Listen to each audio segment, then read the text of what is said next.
Siz dostlar, TikToker Arzum barədə deyirəm.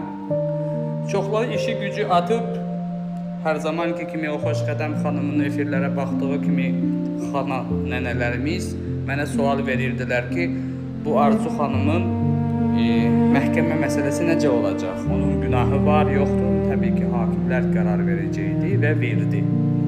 Mən deyirdim ki, iş kəsiləcək, yəni onun hüküm oxuyacaq, tutulacağını deyirdim.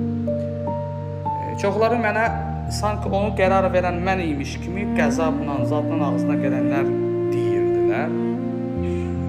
İndi həmən kəslərə deyirəm ki, nə oldu? Gördünüzmü? 5 il, 2 ay cəza kəsdilər, yəni ki, azadlıqdan məhrum etmək.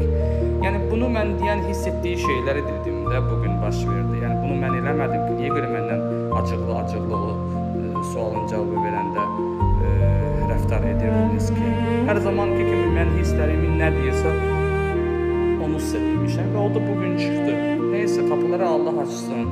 Bizim niyyətimiz kiminizə tutmağın, içəri keçməyin, qalmağından ləzzət almaq və ya imdad tutmaqda deyil. Amma hisslərimizin deməkdir. Bu oldu. Ona görə də bunları hər zaman dediyini düz görən adam olaraq təzədən zəlzələləri xatırladıram ki, olacaq.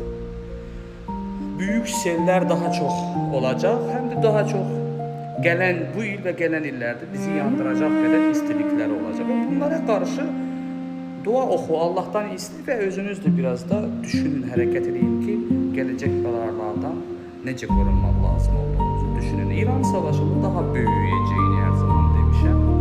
Allah uzaq eləsin və bunu da biz daha görəcəyik. Rusiya savaşıdır. 3-cü Dünya savaşı düzdür. Biz bundan qorumaq çətin də olsa, amma bəzi radiasiyalara qarşı dərmanlar almaq olar. Yəni bu proqnoz ona görə xatırladım ki, yəni bunları daha ardıcıl bu kimi proqnozlara doğru görən, onu da görən. Neysə, bizim millətimiz bir şey baş verəndən sonra, olandan sonra deyən insanlar o, amma baş verəcək bir hadisələrə deyəndə xoşuna gəlməzlər çox.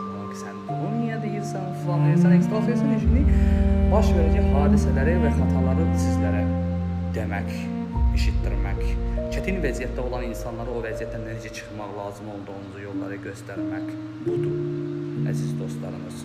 Mahnı oxumaq deyil, şənləndirmək deyil. Ona görə də bizim də proqnozlarımızı inciməyin haqqımız yoxdur. Arzuya da qapıları Allah açsın. Mən Arzu falan belə şeylərə baxan bir adam deyiləm. Belə şeylər mənim maraqlı da deyil. Nəysə də, o necə bir həyatdır, o da budur. Sadəcə bir insandır. Təbii ki, istəməzdi ki, belə bir hadisə olsun. Qapını Allah açsın. Amma nə olacağını bugün hər kəs mənim verdiyim proqnozun bir daha şahidi oldu. Hansı ki, o insanlar xatırlayırsınız ki, o suallar mənə verənlər indi çıxıb yaza bilərsiniz ki, bəli, Nadil bəy, sizə o sualları vermişdik, şəxsi də. Siz də bizə belə cavab vermişdik. Bu da o nəticə.